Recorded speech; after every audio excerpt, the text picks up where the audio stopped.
Hey, what is up, guys, and happy Halloween to all of you. We have got some crazy stuff for you guys today, the first of which is probably, and I know I say this almost every time, one of the most anomalous pieces of space shuttle footage I have ever seen.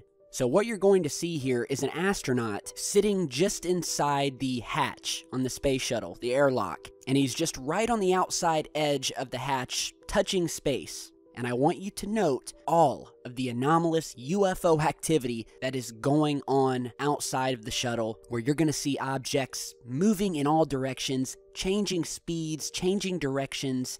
It's just crazy. So check this out, and then we will analyze the footage.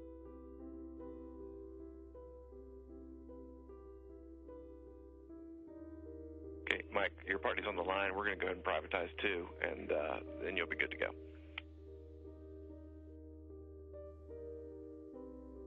This is a look through the helmet cameras of EV-1, Steve Swanson, for this spacewalk.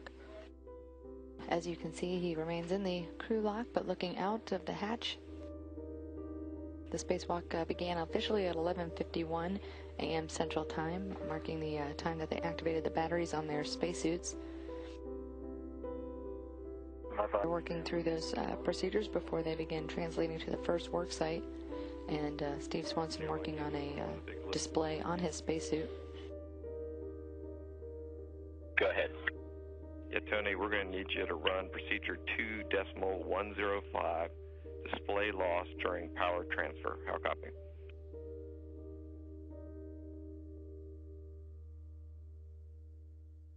I copy, it's in work. Hey, Swanee? Yes. Double check your EMU is power to bat. It is power to bat.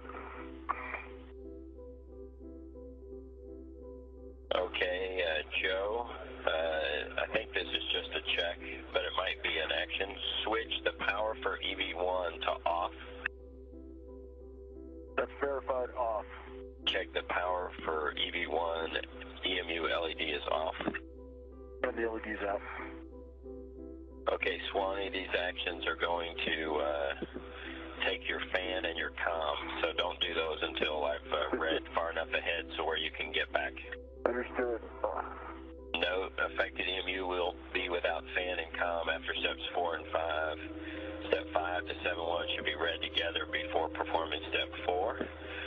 Warning, fan will be off, during which time the CO2 buildup is a concern, so stay cool. Got it.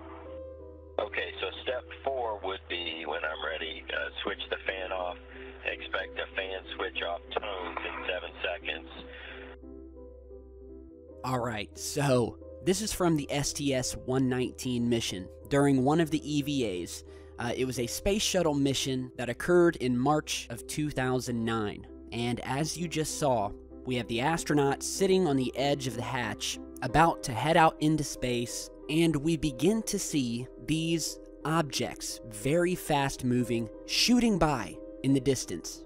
And we've seen these things many times before. And as you guys probably saw, a lot of these objects at times changed position, velocity, and speed.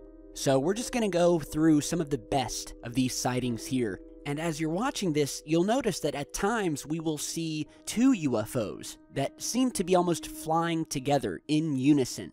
One of the most anomalous parts of this video is where we see two UFOs fly into frame and completely stop and meet up with each other. We're playing you that clip here, where we first have an object flying in from the right side and then comes to a complete stop. Then, just as the object stops, we see another object jetting into the frame from the top of the screen, which flies down, curves back up, and stops as well.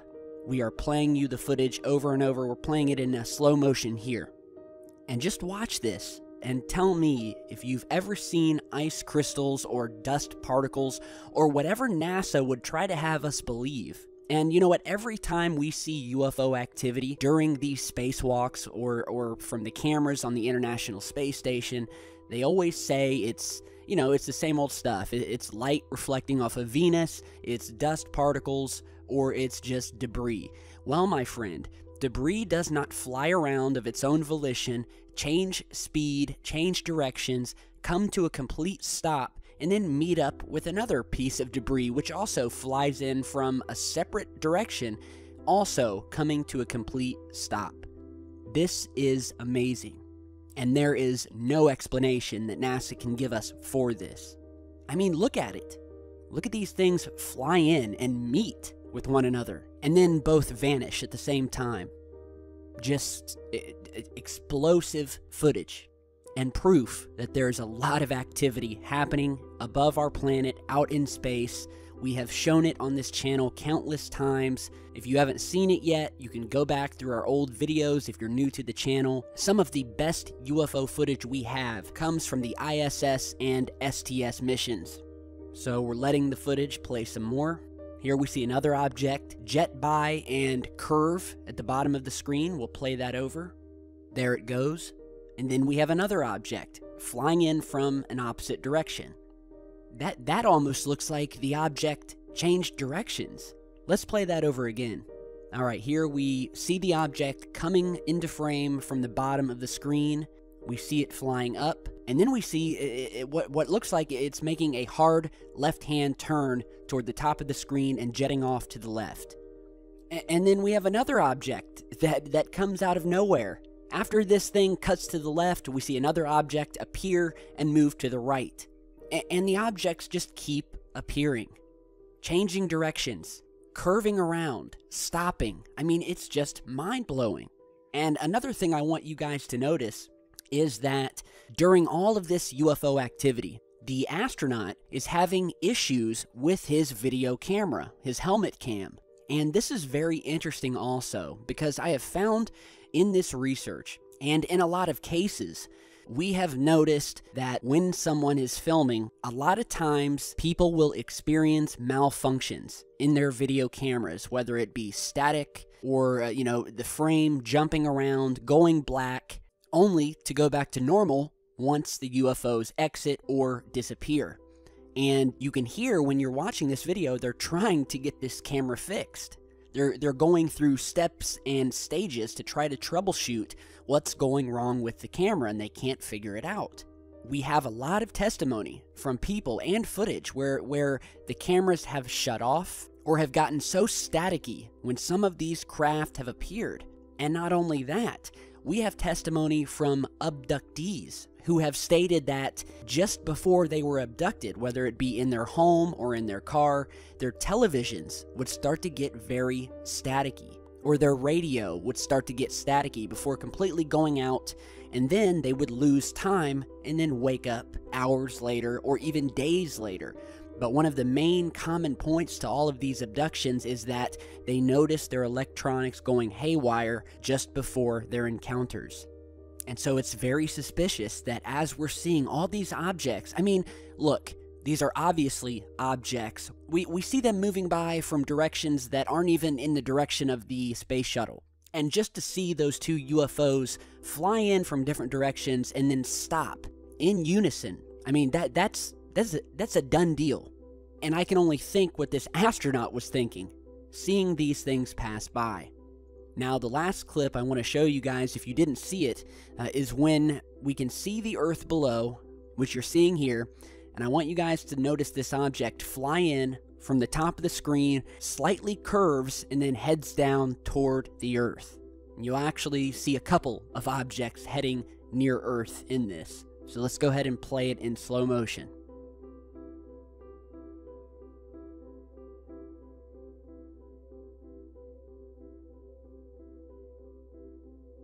Look at that.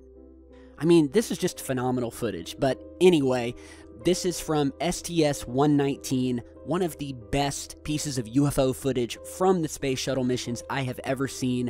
Did that not just blow your mind? And were these UFOs causing this video camera to malfunction? Because it's obvious they had no idea what was causing it. Let me know what you guys think. We have some more very anomalous footage and sightings to go into today.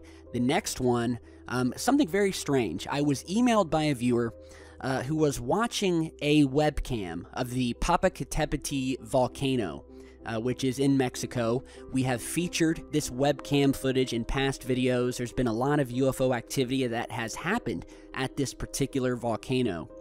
And so she sent me this picture here. This is just before dawn here.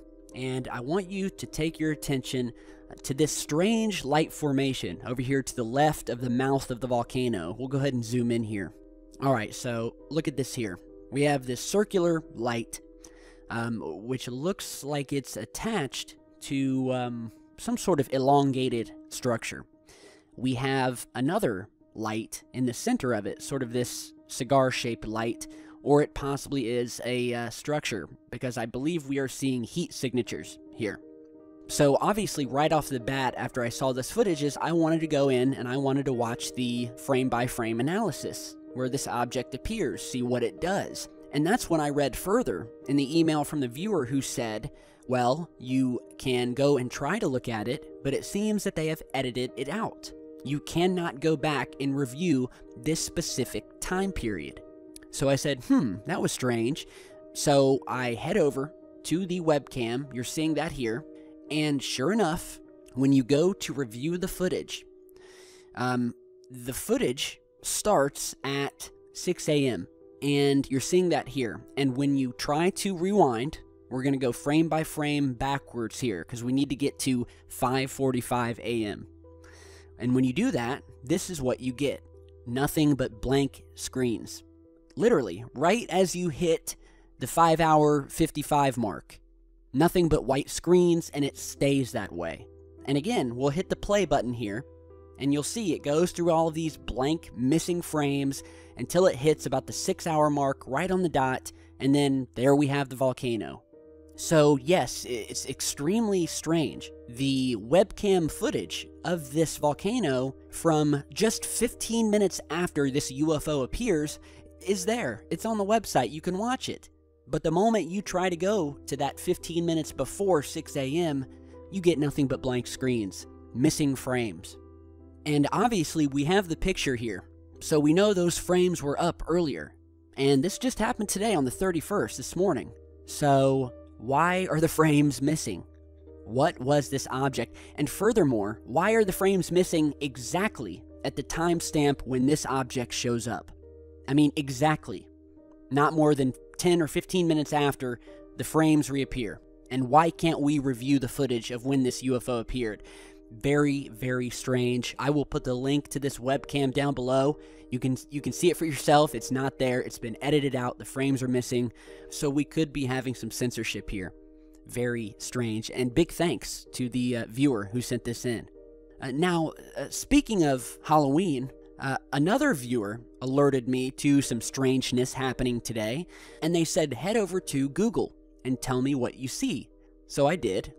Here we are. We're on my Twitter here. Who's that good-looking guy? So we head over to google.com, and this is what we see. Do you guys notice anything? Well, let's go ahead and zoom in a little bit closer. We have what looks like a background image with a cat and some ghosts. And then in the center here, we see some houses with the sky and stars above, and then a giant black, what looks like a giant TR-3B. I mean, it's identical to a TR-3B, and it even has the 3 lights on each corner, and you're seeing lights glowing around it, rotating around it. Here's a comparison image. If you don't know what the TR-3B is, it's purported to be a secret government black project anti-gravity aircraft that was created from recovered alien technology. It also goes by the name the Black Manta, and this object has been seen all over the world. We've posted footage on this channel of the object. There's a lot of different renditions of what this object looks like. There's some different variations, but we have seen them. And so it's very strange here, this Google page. And you notice when you put your mouse over it, it's actually a play button. So you click play, and this is what you get. It starts playing this stupid little Halloween animation thing. But still, does this not look extremely just off to you guys? Let's go ahead and go back to it. It's like subliminal messaging, Because, yeah, it's a play button, but first of all, the play button is not even in the middle of the screen, or the middle of the rectangle, as you would think they would want to put the play button. And not only that, but they've put this black play button in the sky above these houses here. Add to that, they've put the light on each corner, which is the same thing we see on the TR-3B, and it's just, very strange. It's like a secret message within a message. Or it's just Google trying to mess with us, who knows. But yeah, it's weird. So I will put the link to Google down in the video. I'm kidding. You guys know how to get to Google. So one last thing before we end today's video. A new report, very strange report, has come out where scientists are arguing into the ways that life may spawn across the solar system. And they've argued that dumping dead bodies may be the most likely chance of organic life in space. So, the article here from the Daily Star is entitled, "Dumping Dead Astronauts in Space Could Create Life in Our Solar System." Goes on to reference a scientist and microbial expert by the name of Gary King, who explained that, quote, "a corpse could deliver microbes to a planet." He further said that we've pulled microbes out of permafrost, and there we're talking about organisms surviving around 1 million years in suspended animation. He goes on to say that if they send out, a dead body, especially if the trip is somewhere close to, say, planet Mars, the bacterial spores in the human body will survive for sure. He said, but it won't be a case of ejecting astronauts in their coffin suits. He said that a lone body floating would probably be yanked in by a planet's gravity and obliterated as it enters the atmosphere. So what he's proposing is that you would take a spacecraft and then fill it with multiple dead astronauts. That way, when it makes entry onto the planet, we have hope of planting the seed. He goes on to say that when you talk about 1 million plus years with little radiation shielding, then I'd say we're talking about a very limited possibility of microbial survival. But I won't say impossible. And that really, you only need one single microbe on the human body to survive the trip. The article also goes on to mention the proposed one-way space trip to Mars that was brought about by the company SpaceX, where they were signing up all of these people who wanted to go to Mars, one-way trip, never coming home again, and, starting a colony, and eventually they would die on the red planet, leaving their microbes and possibly spawning life. And it's a perfect story to report on for Halloween. Nothing like shooting a bunch of dead bodies out into space. And you know what? That may be true. That may be the way that life on Earth was spawned. It is very possible that the dinosaurs or humans were actually a bunch of cells on a dead body, frozen inside of a comet from, who knows where, from another planet, from another solar system, from another galaxy, that after millions of years made their way to this barren, empty planet, crashed down to the surface, and a couple million years later, we have dinosaurs and we have humans. So, dinosaurs may have come from one planet, humans from another. Who knows? It's all very interesting and a very possible way that life started and could be started on other planets. So, very interesting. We'll definitely follow up on this if we hear any more details. Yeah, let me know what you guys think about everything we've shown you today. Now, before I forget, I have a new film recommendation for you guys. I don't know if you guys have seen it yet, but there was a new trailer that just came out, and the movie is called Life, and it stars Jake Gyllenhaal, Ryan Reynolds, and it's about these people who are up on the International Space Station when they, oddly enough, find signs of life. And that's when scary things start to happen. You're seeing some screenshots from that movie here. And, I will go ahead and put the link to this down in the video description. You guys can go ahead and check it out. If you're looking for the results to the microphone drawing, do not worry. We are going to be holding the drawing. I was going to do it the other night. However, we've still got emails coming in from people who want to enter the drawing. So I'll let that run for another day or so, and then we will definitely hold the drawing. So everyone have a safe Halloween, go trick-or-treating, eat some candy. I'm going to be out here tonight walking my little boy around, and just be wary of these creepy clowns that have been out here, all right? So we'll see you back soon, and stay safe.